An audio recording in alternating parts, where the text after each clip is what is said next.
Sirari ryera pe ridafite ikizingano mugayo ese nshuti nawe uruvuza azagishi shira ari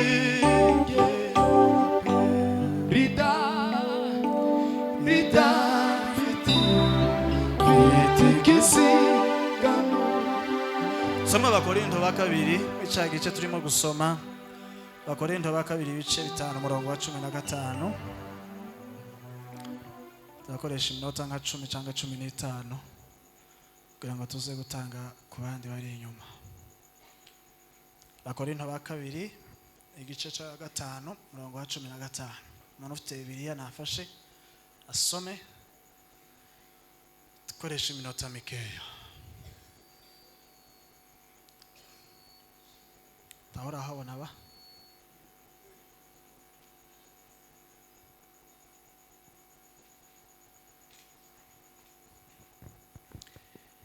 Bibiliya iravuze ngo kandi yapfiriye bose kugira ngo abariho be gukomeza kubaho ku bwabo ahubwo babeho kubwo wabapfiriye akanabazukira.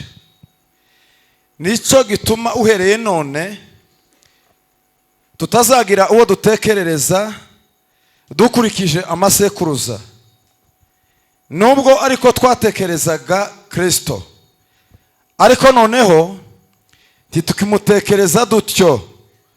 Umuntu wese iyo ari muri Kristo Yesu aba ari icyaremwe gishya, bya kera biba bishize dore byose biba bihindutse bisha. Amen. Umwaka mwiza muri Kristo Yesu. Twishimiye kubana n'abashumba, twishimiye kubana n'umuvugabutumwa maze kutuganirira ndetse na Serugo kiri inyuma. Dushimire Kanani yaduteguriye ibintu bihe byiza. Niho duhereye ivugabutumwa muri uno mwaka ushize narihereye muri Kadeza, narisoreje muri Umoja ku cyumweru. Turashimira Imana yabanye natwe muri iyo minsi yose. Nakomeje ndebye inshuro nshobora kuba narabwirije nsanga zirenga 900. Kuvuga ngo muri uno mwaka ushize nahagaze ku gatuti inshuro 932. Ndashimira Imana ko Imana yabanye natwe. Uyu munsi dutangiye hano ntituzi ko bizogenda, ariko ntekereza ko aribwo bizoba byinshi paraporo y'ibyo twakoze umwaka ushize. Nuvuga ngo hari haburaho gatoya kugira ngo mbe mfite 1000 cy'agatuti dututi 1000. So ndashimira Imana rero, ndashimira Imana ku bwanyu mwese kandi mbifuriza ibihe byiza muri Kristo Yesu. Amen. Hallelujah. Tuganira rero nk'iminota 15 nkuko narimvuza kugira ngo tuze guheza umuvandimwe aze gukomeza ndetse n'abaririmbyi. Baduhaye igice kivuga ngo kugira imitekerereze mishya mu mwaka mushya. Nico turi buganireho. Bibiliya nta kivuga hejuru yo guhindura kalendare yo mu wawe ngo ushireho 24 cyangwa 25 26, ariko Bibiliya ndetse ijambo ry'Imana iyo ubwayo ivuga gusa ko urugendo rwo guhinduka ruhera muri Kristo Yesu. Cyo gituma Bibiliya yavuze ngo iyo umuntu wese ari muri Kristo Yesu aba ari icyaremwe gisha. Ukuvuga ngo umwaka mushya ntutangira muri le 1er janvier, ibintu bishasha byose abizera babibona umunsi bizeye Yesu Kristo bakajya muri we. Urugendo rwo gutangira umwaka mushya n'imibereho mishya ihera muri Kristo kandi gahekera muri Kristo, icakora umuntu akurira muri Kristo. Amen. Amen.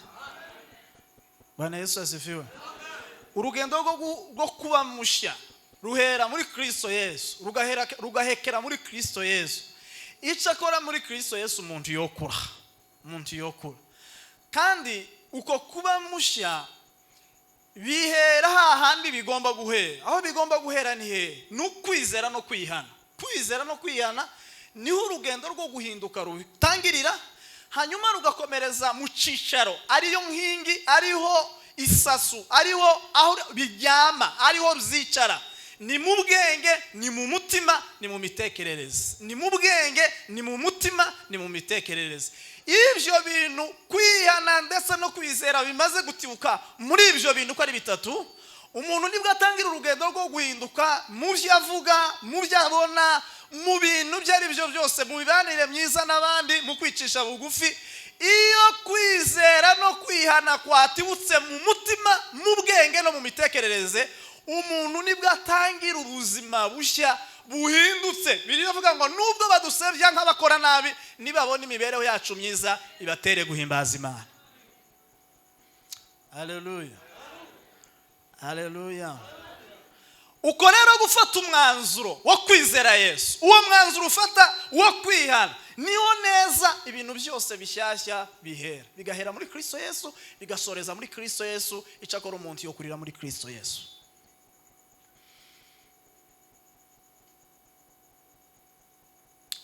Imitekerereze mishya ihera mu kwivaho, ihera wowe mu kwiyisha, hanyuma hakabaho Kristo wenyine. Ihera wowe mu kutibona, ihera mu kutitekerezaho, wowe ukivaho ndetse ukava no ku bandi uko bakuvuga, ukareba gusa uko Kristo akuvuga. Bibiliya ivuga ngo hari umugabo witwa nde, ngo Imana yaramubwiye ngo nzo gukoresha iby'ubutwari, yamusanze ahahura ingano, avuga ati njyewe kuravuga ngo uzonkoresha iby'ubutwari. Noneho iyo yamusubije yirebyeho, kandi amusubiza arebye uko abandi bomuvuga, kubera ko yari umugabo uhahura asa n'umuntu wambuye izina ryo kuba umugabo, noneho haje no mu mirimo itari y'abagabo, ngo abone uko Imana yayimubwira ko igiye kumukoresha ibitangaza. Aramubwira ati urumva singiri n'umugabo, ubu noneho nagiye no mu bagore ko ndakora imirimo yabo. Imana yamubwira ngo reka kwirebaho, undebe njewe. Biravuga ngo dushobozwa byose na Kristo duheza imbaraga. Amen. Bwana Yesu asifiwe sana. Bwana Yesu asifiwe. Wowe Gideyoni wicaye muri iki kibanza, nuguma kwirebaho ntacu uzokora, ariko wowe wireke urebe Kristo wawe guhamagara. Amen. Ngiye gusoza, kugira imitekerereze mishyashya nugusonesha iribaya kubera ko ufite fiance, kubera ko witeguye gukora ubukwe. Kugira imitekerereze mishyashya nugukurura future yawe ukayigira present. Nukubaho ubuzima bwo kwitekereza uko uri uyu munsi, ariko nanone kuba warizeye Yesu ugakurura bya bindi byose bya Yesu ukabyiappropriate, ukaba umunyembaraga, ukaba umutsinzi. Kuba muri Kristo Yesu taduru ufite yo gutsindwa, kubera iki? Ntabwo ari wowe uzutsinda, hatsinda Kristo muri wowe. Amen. Cyotuma iyo umukobwa amaze kugira umufiansa, nk'abakobwa bafite afiansa anga basoye amasezedeti, kera batangiye gusonesha amaribaya kandi bataraba abagore. Kubera iye mpamvu bafite icizere gusasigaye iminsi mike kugira ngo bahite bayambara. Turi muri Kristo Yesu turabanesha, kubera iye mpamvu twize Kristo wadukoye amaraso, kandi aba bantu b'abakongomani n'abarundi twebwe so dukwinga tugakwiyene tugakwa n'amasuka bitewe n'imishyo, ariko umushinga wari ugoye gukwa, umushinga wari uhenze yindi nugukwa itorero. Yesu yabonye ko atofata zahabu, atofata inka, atofata ifaranga, atofata ihene, atofata inka, aravuga ngo amaraso yanje niyo nzoko abo bantu, kugira ngo assurance yacu yo muri Kristo Yesu ikomoka mu rubavu rwiwe. Amen. Bana sifeza. Abandi benshi bafianse bazahemuka, ariko Kristo yohemuka.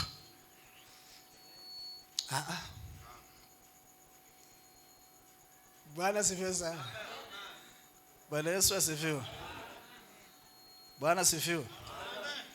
Kubabwira akantu gatoya reka ngusubiremo, ndavuga ikindi kintu kimwe nimara nsoreza aho ngaho. Nakubabwira ko iwacu hari hagoye, ahantu nari ntuye mu Bijombo. Mu Bijombo ni ahantu ni kuko uvuga Londres, Los Angeles cyangwa Dallas. Vuga ngo Bijombo City, Dallas City,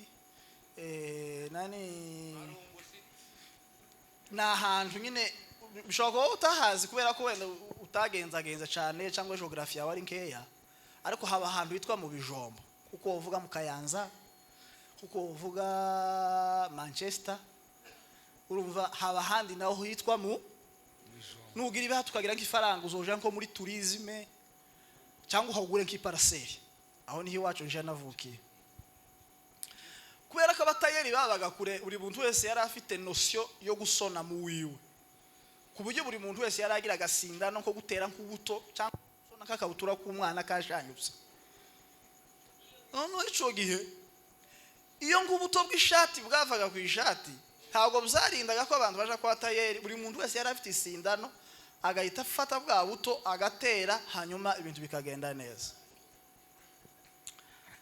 kandi cizere cy'umuntu ugiye gutera ubuto kwinyuzi yinjira mu gatobore k'ubuto byategwaga nuko iyo gusa usindano yinjiraga mu gatobore k'ubuto yabaga afite icizere ko n'inyuzi nayo yinjira agahita zingazinga ubuto bugafata igihe Yesu yazutse ari nk'isindano natwe turi nyuzi tumuhambiriyeho igihe yagiye mu ijuru twarajanye mu buryo bw'umwuka uvuga ngo turi mu ijuru kuko Yesu yazutse ari nk'isindano igiye mu ijuru natwe turi isindano imufasheho turi mu ijuru bwamiye ku Mana ntidufite duruwa rero yo gutsindwa kubera iyihe mpamvu kubera ko dufite Imana idatsindwa Bwana sifiwe ntidufite rero duruwa nimwe yo kwiyesikiza ariko kandi n'igihe waguye biravuga ngo igihe ngo iyo nguye mbyutse abantu bose bagusese muri uno mwaka ushize ko hari ibyakunaniye ubabwire ngo nubwo nananiwe habe na Petero yagize ubwoba umunsi umwe yihakana Yesu hanyuma mu yindi saha iri imbere aratinyuka avuga Yesu kandi aramuhamya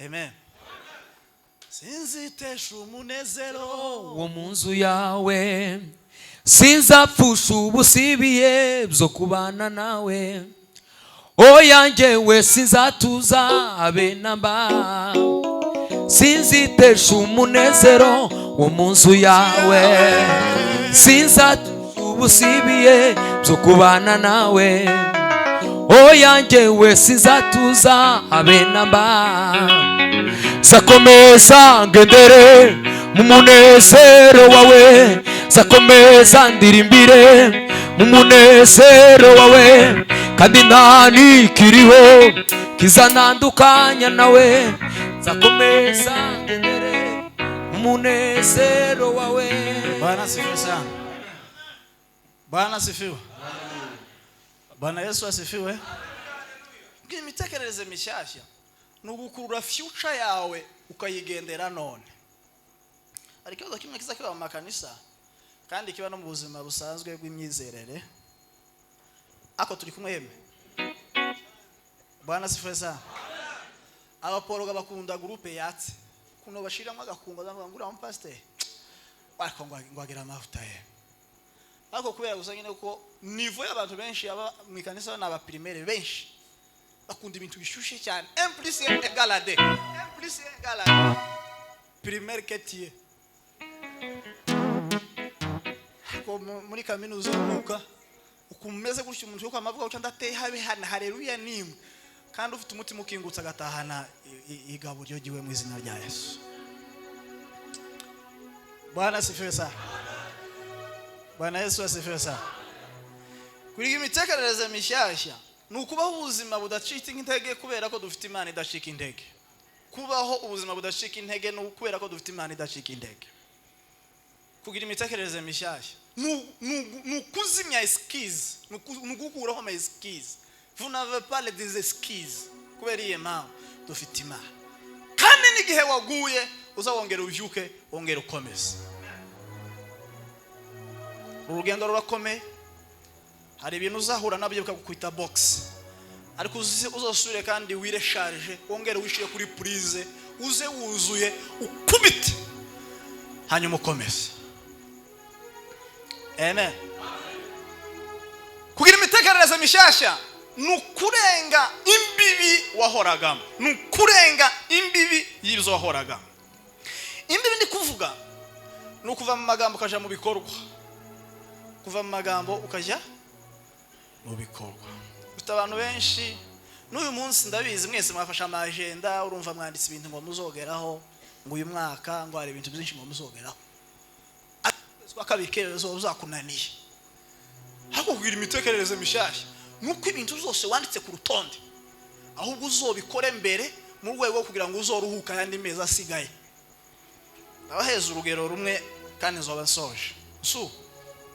Ige nigaga muri 5e nakundaga kuba uwa mbere, le premier de la classe avec ma 70 quelque. Non. Iyo nabaga dufite nka ejo dufite nka amakuru atandatu, kubera ko twagiraga amakuru atandatu, sinzi niba ariko n'uyu munsi bikimeze. Vuga ngo habaga ikuru 3 za recreation, akaba n'izindi 3 après. Iyo bavugaga dufite ejo tuba dufite geography, amayera 2 ya mbere, iya kabiri tukagira religion, noneho nyuma tukagira chimie 2 na physique ya nyuma. Nageragezaga ngakora iyo bwakabaga kabanza nkazinyuza nubwo nta interrogation batubwiye ko tuzokora. Nagombaga kuba nkazisomaho bukeya mbere kuja mu ikorari no kuja guhindura inka, kubera ko on ne sait jamais. Nushika ucyo bakamavuga ngo prenez un bout de papier, nous avons interrogation de géographie, la description de la terre, géo. Non, umuntu akabanza kabinyuza mu amaso kubera ko on ne sait jamais. Twashika mu ishuri hakabwo guhura niyo surprise. Umwarimu ngo prenez vos cahiers de géographie, mukazifata, mettez-les à côté. Mettez-les à côté. Prenez un bout de papier, tracez votre marge et puis écrivez interrogation de géographie. Vos noms, vos 2 noms, avec la date quelque part. Ugaita umva chef de classe kubera kutitegura ngwiye intero tuyange yeme. Ngwino intero tuyange. Bagaita bakora kanama inyuma, njewe kera natrashije marge, kera nandise première question nagizaga cercle na cercle première réponse.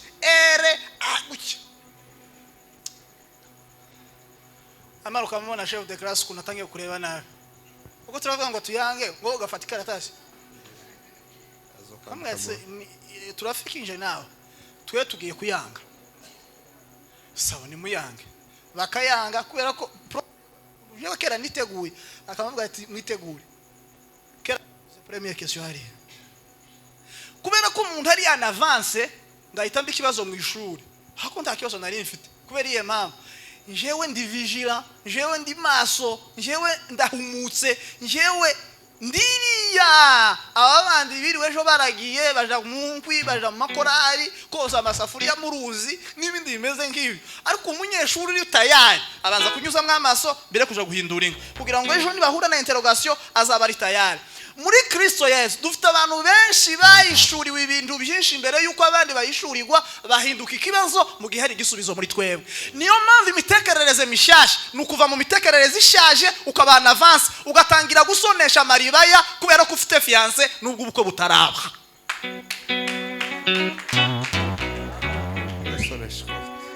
Bwana sifesa. Bwana Yesu asifesa. Hallelujah. Ukurure iyo future yawe, gerageza ukure amakuru yawe iriya kure, utangire uyambare kandi utangire uyagende.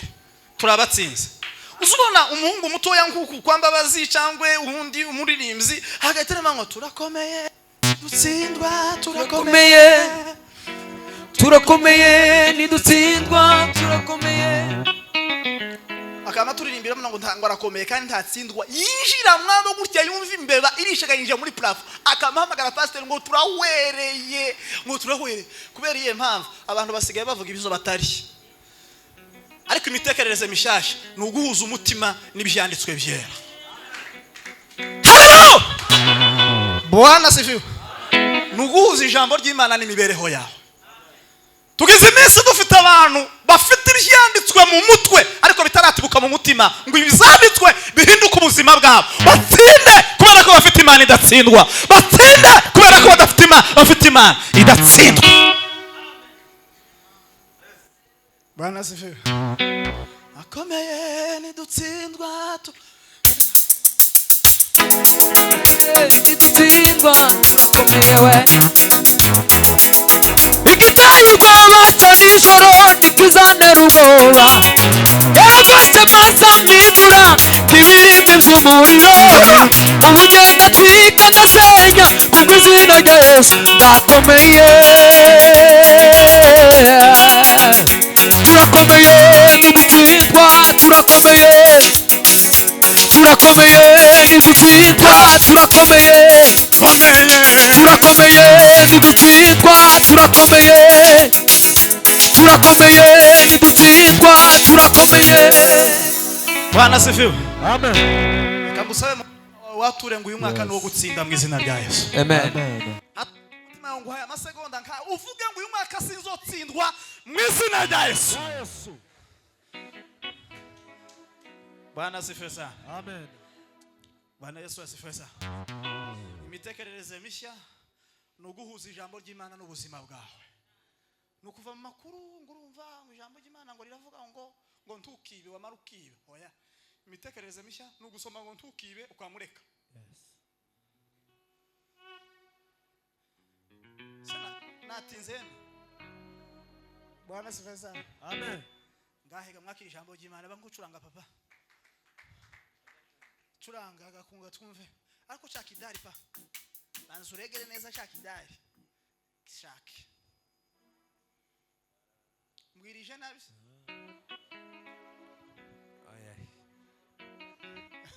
Yes. Sindano izamu.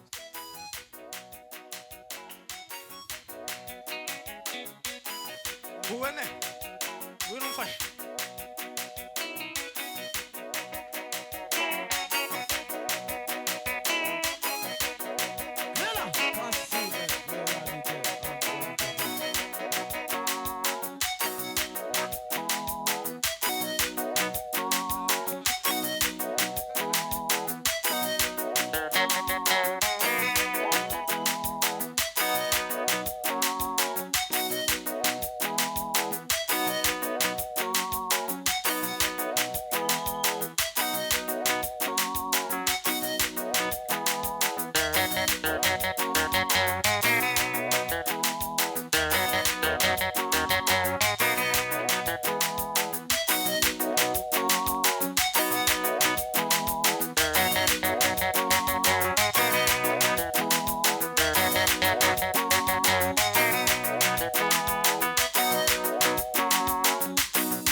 Bwana asifiwe sana.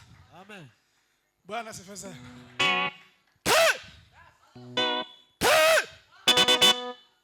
Bwana asifiwe. kamaza nsengero no changa pa